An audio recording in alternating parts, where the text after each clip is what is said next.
Early game mistakes are going to happen. You're not going to begin every game on a high note. So the question becomes, how can you turn a bad game into a good game? In this video, we're going to go over a strategy that you can use to turn a bad game into a good game, and it all begins with how you're responding to the mistake in the first place. Hey there, I'm Eli Straw, mental performance coach and the founder of SuccessStartsWithin.com. If you are considering it a bad start to the game, I'm going to guess that it's because of a mistake you made or of mistakes you've made. Now, that's a general term to describe things not going how you want in the game. For example, a mistake could mean a strikeout, a missed shot, or a missed tackle, just as easily as it could mean a dropped pass, a turnover, or an error in the field. These mistakes are what lead to you feeling like you're having a bad game and you're not playing well. And when the goal is to turn a bad game around, the most important place to look is how you're responding to these early game mistakes.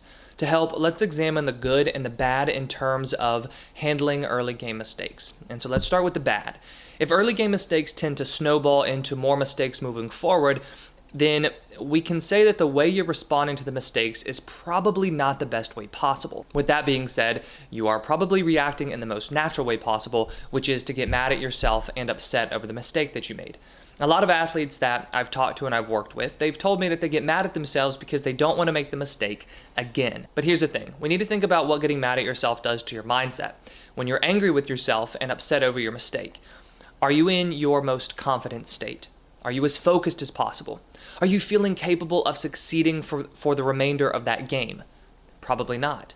So while getting mad at yourself in hopes of not making the mistake again, it may seem like the best option and it may seem like a good idea, it actually does nothing but increase your chances of making another mistake. And this is going to further increase the momentum that you don't want, the momentum that leads to a bad game in general. So now let's take a look at the good. If getting angry isn't the best option, how should you respond to early game mistakes? Are you supposed to be happy about them? No, absolutely not. The fact is, feeling frustrated after a mistake is natural. You just don't want to get too frustrated or allow those feelings to linger. Handling mistakes in a good way means that you are responding to them in a productive way. You recognize that the mistake wasn't what you wanted. However, you realize the importance of refocusing and putting yourself in the best position to make the next play, whatever that may be for you. That really is the goal after a mistake, putting yourself in the best position to succeed moving forward.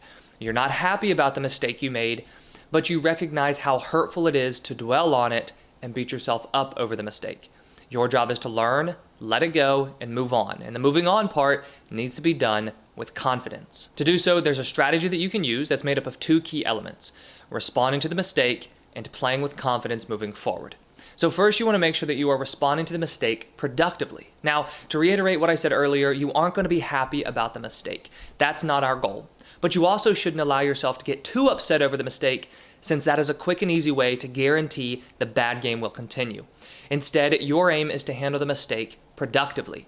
This means in a way that helps you let go of the mistake and play your best moving forward within the competition. Now, when we think about why mistakes lead to more mistakes, it has to do with your focus and your confidence. And in the next part of the strategy, we're going to cover confidence. So for now, let's think about your focus and how this leads to a bad game. When you make a mistake and you're mad about it, what are you thinking about? The mistake, since that's what you're mad about. This means you are still focused on the mistake.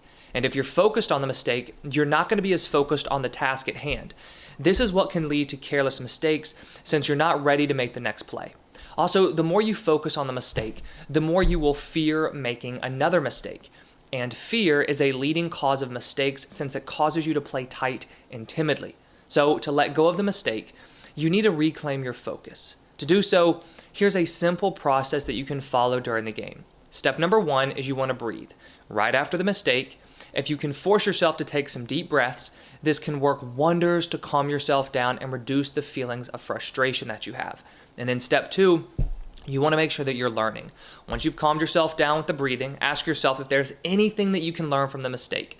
By learning something from the mistake, it becomes much easier to move on because you learn and then you apply the adjustment moving forward. And then step 3 is you want to let go and refocus. Once you've learned something from the mistake, it's time to let the mistake go and refocus onto the next play. Try and find something very simple to focus on, like your routine, watching the ball, or keeping your hands up on defense, because that's going to make refocusing much easier. And the next part of the strategy is playing with confidence moving forward. Now that we've let go of the mistake, to turn the game around, you need to have confidence moving forward. This confidence is honestly not going to be very easy to come by, especially if you rely on early game success to boost your confidence. What can help is thinking about ways to feel confident in yourself that are in your control and not dependent upon how well you've been playing in the game so far. Some examples of this are going to include past successes, so times you've done well in previous games, not necessarily the current game you're in, your routine, positive self-talk, and then also some visualization. You want to identify what you can use to increase your confidence before the game begins. That way, you'll know in the moment what you need to do to regain your confidence following a mistake. Now, I love using visualization to increase confidence with athletes when there are early game mistakes. So let's take a look at that exercise in a little bit more detail. Visualization involves imagining yourself performing. After a mistake, if you're thinking about not wanting to make another mistake, the images that you're holding in your mind and the images you're creating in your mind are ones of you making mistakes, since that's what you're thinking about. You want to shift this and you want to create images of you playing well. Visualization is a fantastic tool that can help. All you have to do with visualization is imagine yourself performing the skill well. Now, here are a few different examples of how visualization can work with different sports. One is a pitcher who is visualizing in the dugout between innings. Another one is a basketball player visualizing while sitting on the bench or during halftime. And then there's a soccer player who quickly imagines herself making a move on a defender and then a nice pass. A tennis player visualizing before his serve. And then also a receiver in football visualizing before his route. For yourself, think about how you could use visualization during a bad game to increase your confidence moving forward.